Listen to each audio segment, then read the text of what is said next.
আজকের ভিডিওতে উষ্ণতার অনুভূমিক ও উল্লম্ব বণ্টন সম্পর্কে আলোচনা করব। প্রথমে উষ্ণতার উল্লম্ব বণ্টন সম্পর্কে আলোচনা করব।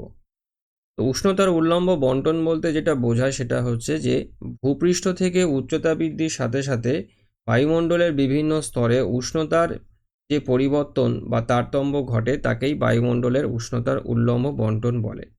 আমরা যে পৃথিবীর বায়ুমণ্ডলের স্তরগুলো সম্পর্কে জেনে এসেছি, যেগুলোকে উষ্ণতা অনুযায়ী শ্রেণীবিভক্ত করা হয়েছে, তো সেই স্তরগুলোর মধ্যে উষ্ণতার যে তারতম্য হয় সেই তারতম্যকেই এই বায়ুমণ্ডলের উষ্ণতার উল্লম্ব বণ্টন বলে। এবারেতে জেনে নেওয়া যাক যে সেই তারতম্যটা কিভাবে হয়। সবার প্রথমে এই ট্রপোস্ফিয়ার সম্পর্কে আমরা যেটা জানি সেটা হলো যে এটা বায়ুমণ্ডলের সর্বনিম্ন স্তর, ভূপৃষ্ঠ সংলগ্ন বায়ুস্তর। এই স্তরে প্রতি 1000 মিটার উচ্চতা বৃদ্ধির সঙ্গে সঙ্গে 6.4 ডিগ্রি সেন্টিগ্রেড হারে উষ্ণতা কমে যায়, যাকে স্বাভাবিক উষ্ণতা হ্রাসের হার বা ল্যাপস রেট বলা হয়ে থাকে। আর এইভাবে উষ্ণতা কমতে কমতে ট্রপোস্ফিয়ারের একদম ঊর্ধ্বসীমাতে এই নিরক্ষীয় অঞ্চলে উষ্ণতা গিয়ে দাঁড়ায় -80 ডিগ্রি সেন্টিগ্রেড, আর মধ্য অক্ষাংশের অঞ্চলে এই উষ্ণতা গিয়ে দাঁড়ায় -58 ডিগ্রি সেন্টিগ্রেড। ট্রপোস্ফিয়ারের পরেতে যে স্তরটা আমরা জানি সেটা হলো স্ট্র্যাটোস্ফিয়ার। এই স্ট্র্যাটোস্ফিয়ারেতে কি হয় না, এই উচ্চতা বৃদ্ধির সঙ্গে সঙ্গে উষ্ণতা আবার বৃদ্ধি পেতে থাকে এবং উষ্ণতা বেড়ে দাঁড়ায় প্রায় 0 ডিগ্রি সেন্টিগ্রেডের কাছাকাছি। মানে স্ট্র্যাটোস্ফিয়ারের একদম ঊর্ধ্বসীমায় এই উষ্ণতা বাড়তে বাড়তে 0 ডিগ্রি সেন্টিগ্রেডে দাঁড়ায়। অর্থাৎ ট্রপোস্ফিয়ারে যে উষ্ণতাটা কমে গিয়েছিল সেই উষ্ণতা বাড়তে বাড়তে স্ট্র্যাটোস্ফিয়ারের ঊর্ধ্বসীমায় সেখানে 0 ডিগ্রি সেন্টিগ্রেডে পৌঁছে যায়। আর এই স্তরেতে এই 20 থেকে 35 কিলোমিটার উচ্চতার মধ্যে এটা আমরা জানি যে ওজোন গ্যাস পাওয়া যায়। ওজোন গ্যাসের ঘনত্ব সব থেকে বেশি লক্ষ্য করা যায়, যাকে আমরা ওজোনোস্ফিয়ার বলি। আর এই ওজোন গ্যাস কি করে না, সূর্য থেকে আসা যে অতি বেগুনি রশ্মি তাকে শোষণ করে নেয়। আর এই অতি বেগুনি রশ্মির শোষণের কারণেই এই স্ট্র্যাটোস্ফিয়ারের এই উষ্ণতা বৃদ্ধি পেয়ে থাকে। তো যেটা এই স্ট্র্যাটোস্ফিয়ারেতে উষ্ণতা বাড়ার অন্যতম কারণ। স্ট্র্যাটোস্ফিয়ারের পরের যে স্তরটা রয়েছে সেটা হচ্ছে মেসোস্ফিয়ার। এই মেসোস্ফিয়ার আমরা জানি যে বায়ুমণ্ডলের সবথেকে শীতলতম স্তর। আর এই মেসোস্ফিয়ারেতে উচ্চতা বৃদ্ধির সঙ্গে সঙ্গে উষ্ণতা আবার কমে যায়। আর মেসোস্ফিয়ারের একদম ঊর্ধ্বসীমায় অর্থাৎ 80 কিলোমিটার উচ্চতায় এই উষ্ণতা কমে প্রায় -93 ডিগ্রি সেন্টিগ্রেডে দাঁড়ায়। মেসোস্ফিয়ারের পরেতে যে স্তরটা আছে সেটার নাম হলো থার্মোস্ফিয়ার। থার্মোস্ফিয়ারেতে কি হয় না, এই গ্যাসীয় অণু পরমাণুগুলি সূর্যের এক্স রশ্মি, গামা রশ্মি শোষণ করে আয়নিত অবস্থায় থাকে, যার দরুন এই থার্মোস্ফিয়ার প্রচণ্ড উত্তপ্ত হয়ে থাকে। উষ্ণতা এই 1200 ডিগ্রি সেন্টিগ্রেড থেকে 1500 ডিগ্রি সেন্টিগ্রেড বা তারও বেশি হতে দেখা যায়।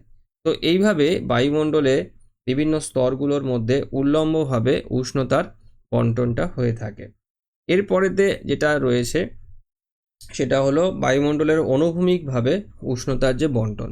সেটা আলোচনা করার আগে তোমরা এই পরিচিত ছবিটা দেখো, এবং এই ছবিতে তোমরা দেখলে আরও ভালোভাবে বুঝতে পারবে যে কিভাবে এই উলম্বভাবে উষ্ণতার বণ্টনটা হয়ে থাকে।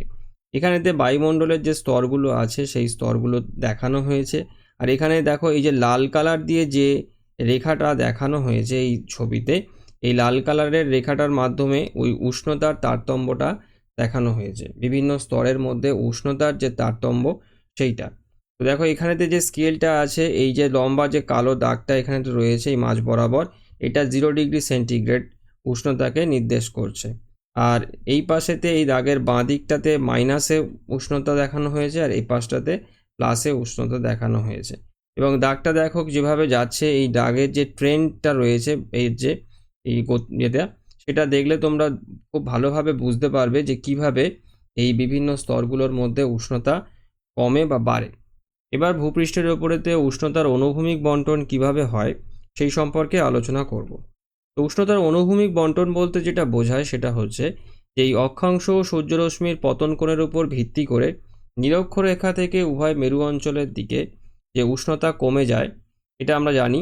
তো এই অনুভূমিক দিকে ভূপৃষ্ঠের এই উষ্ণতার এইরূপ যে বণ্টন, সেটাকেই পৃথিবীর তাপের অনুভূমিক বণ্টন বলা হয়ে থাকে। অর্থাৎ নিরক্ষীয় অঞ্চল থেকে মেরু অঞ্চলের দিকে উষ্ণতার যে কমে যাওয়াটা যেভাবে বন্টন হয়, নিরক্ষীয় অঞ্চলের কাছে অঞ্চলগুলো বেশি উষ্ণ থাকে এবং সেইভাবে আস্তে আস্তে কমতে কমতে মেরু অঞ্চলের দিকে উষ্ণতাটা কমে যেতে থাকে।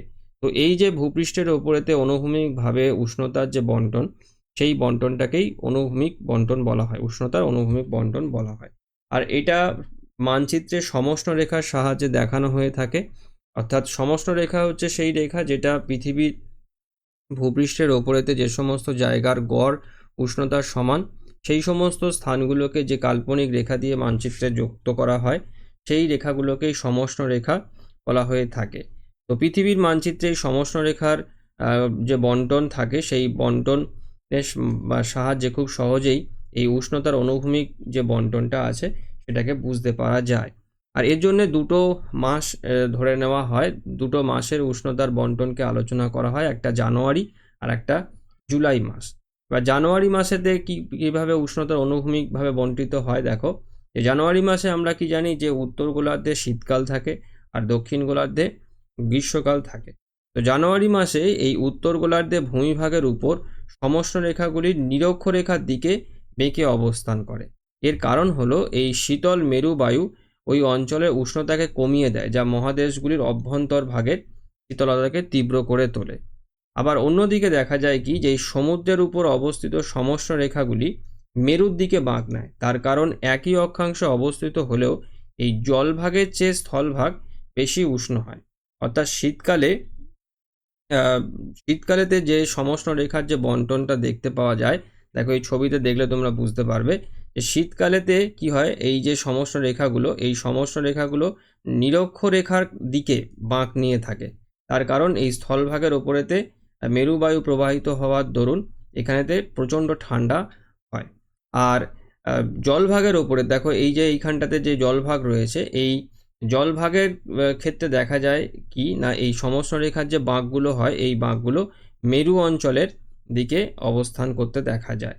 এরপরে দেখো জানুয়ারি মাসে উত্তর গোলার্ধের স্থলভাগের উপর সমষ্ণ রেখাগুলি কাছাকাছি ঘন অবস্থান করে বলে উষ্ণতার খাড়া ঢাল লক্ষ্য করা যায়, যা স্থানভেদে এই উষ্ণতার দ্রুত পরিবর্তনকে নির্দেশ করে।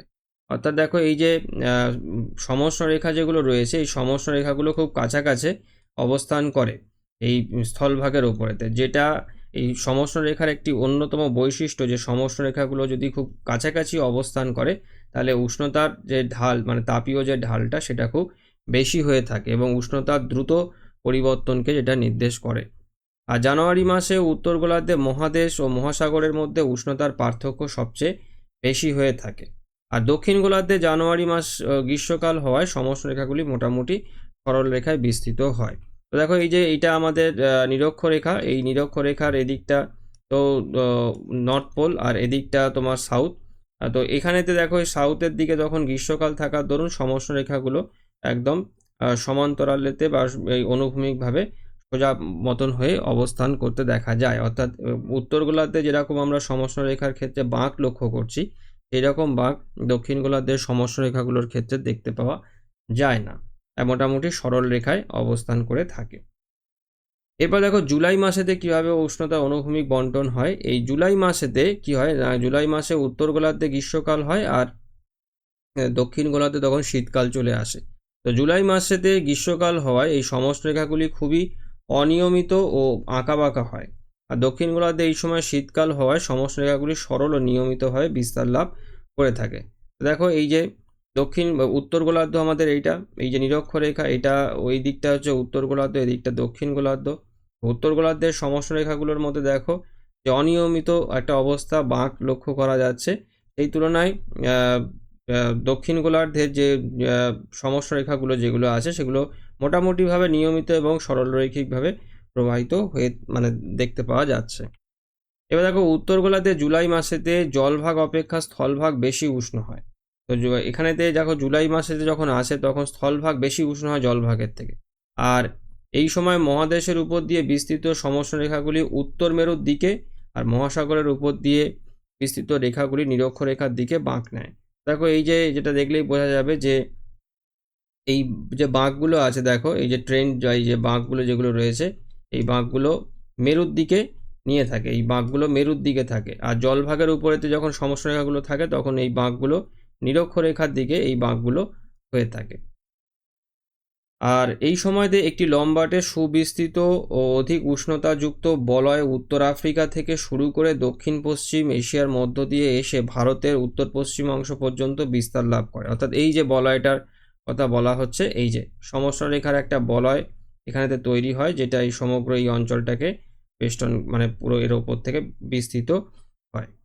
আর সাইবেরিয়ার উত্তর পূর্ব দিক থেকে আসা সবচেয়ে কম উষ্ণতাযুক্ত বলয়টি এই সময় সম্পূর্ণ অদৃশ্য হয়ে যায়। অর্থাৎ এইটা কোনটা দেখো, এই যে শীতকালের ক্ষেত্রে যদি আমরা দেখি, এই যে জানুয়ারি মাসের এইখানটাতে এই যে সাইবেরিয়ার ওপরেতে সব থেকে কম যে উষ্ণতার যে বলয়টা এখানে তৈরি হয়েছিল, এই যে -35°C এই যে বলয়টা তৈরি হয়েছিল, এই বলয়টা এই জুলাই মাসেতে দেখা যায় না। দেখো এইখানেতে এই যে বলয়টা এই জুলাই মাসের, এই বলয়টা এইখানেতে আর লক্ষ্য করা যাচ্ছে না।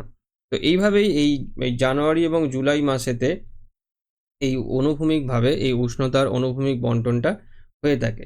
মানে এটা ঋতুগতভাবে এই উষ্ণতার অনুভূমিক বন্টনটা হয়ে থাকে শীত এবং গ্রীষ্মকালেতে। আর যেটা এই সমস্যারেখাগুলোকে দেখে খুব সহজেই বোঝা যায় যে ভূপৃষ্ঠের ওপরেতে এই ঋতু অনুযায়ী কিভাবে এই উষ্ণতার অনুভূমিক বন্টনটা হয়ে থাকছে। তো আজকের ভিডিওটি আমি এখানেতেই শেষ করলাম। সবাই ভালো থেকো। Thank you.